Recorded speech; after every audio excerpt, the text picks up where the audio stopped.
Dalam Bapa dan Putra dan Roh Kudus. Amin. Allah yang penuh cinta, Engkau memberikan yang terbaik, terindah, termulia. Bahkan ketika dalam penderitaan sekalipun.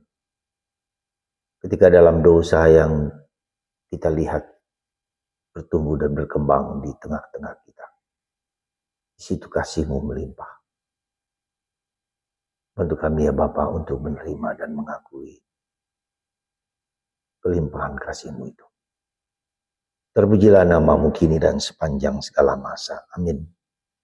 Para saudara, bacaan pertama hari ini sekali lagi tentang surat Paulus kepada umat di Roma dan merupakan sesuatu sabda Allah yang luar biasa.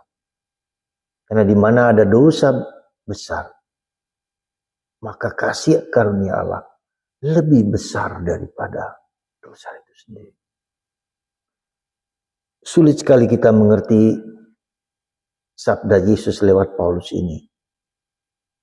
Karena seringkali justru ketika kita mengalami penderitaan, mengalami salib, mengalami berbagai macam kesulitan hidup, kita cenderung seolah-olah Tuhan tidak bekerja, tidak berkata apa-apa.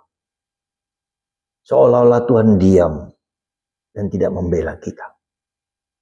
Berkali-kali dan banyak umat yang berkata, sampai kapan Tuhan semua masalah ini harus dihadapi. Dan itu sering muncul di tengah orang-orang yang menghadapi kesulitan besar. Misalnya tentang problem keluarga mereka, KDRT, perselingkuhan, sakit kanker yang tak kunjung selesai. Bukan hanya sehari, bukan hanya 2 hari, tapi cukup lama. Sampai kapan, Rob? Bahkan sebagian dari mereka putus asa dan ingin mengakhiri hidup mereka. Dan banyak juga yang telah mengakhiri hidup mereka. Karena itu saudaraku terkasih dalam Kristus, ketika kita berhadapan dengan situasi yang demikian, kita hanya bisa mendengar. Kita hanya bisa membawanya mudah-mudahan ke hadapan hadirat Allah. Ya. Dan itu sulit kita pahami dan sulit disampaikan dan sulit mencari solusi. Bahkan ketika kita mencoba mencari solusi, tak jarang justru apa? Semakin ruwet benang itu.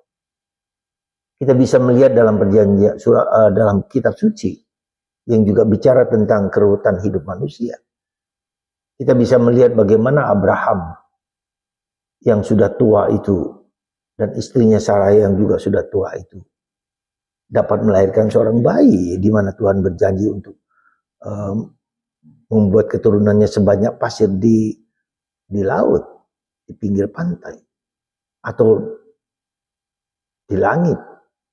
Bagaimana kita bisa memahami semua itu dengan sedemikian rupa?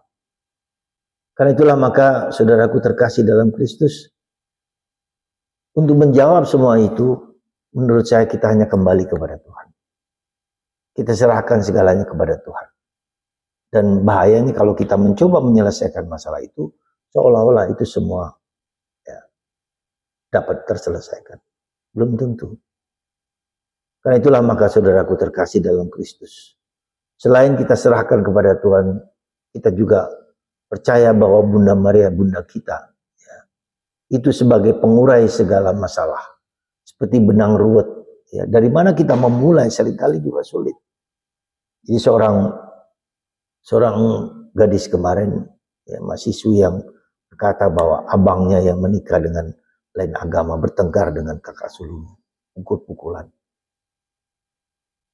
Ya, karena kekerasan kepala, karena dosa, sekali lagi, dosa yang membuat kita menjadi masuk dalam keruwetan benang hidup. Kita mencoba menyelesaikan, tetapi semakin ruwet. Disitulah kalau kita tidak taat kepada kehendak Tuhan, maka semakin ruwet hidup kita. Seolah-olah itu dapat menyelesaikan semua masalah yang kita lakukan, ternyata tidak semua begitu. Maka mari saudaraku, ya, apa yang harus kita jalankan pertama adalah kita belajar untuk mendengarkan kehendak Tuhan. Belajar mendengarkan Tuhan mau bicara apa pada saya dengan segala peristiwa kehidupan. Dan kita melibatkan Tuhan supaya kita tidak terpaku, ya, terpaku dan tersulut dan terperangkap dalam solusi-solusi yang seringkali tidak bisa kita pahami dan kita mengerti.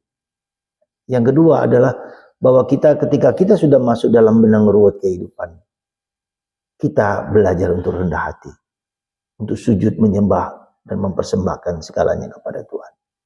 Lewat Bunda Maria sebagai pengurai segala keruwetan benang hidup. Semoga Tuhan memberkati kita semua, menjaga kita, memelihara hidup kita, dan kita bersandar hanya kepada Tuhan, tidak kepada diri kita masing-masing.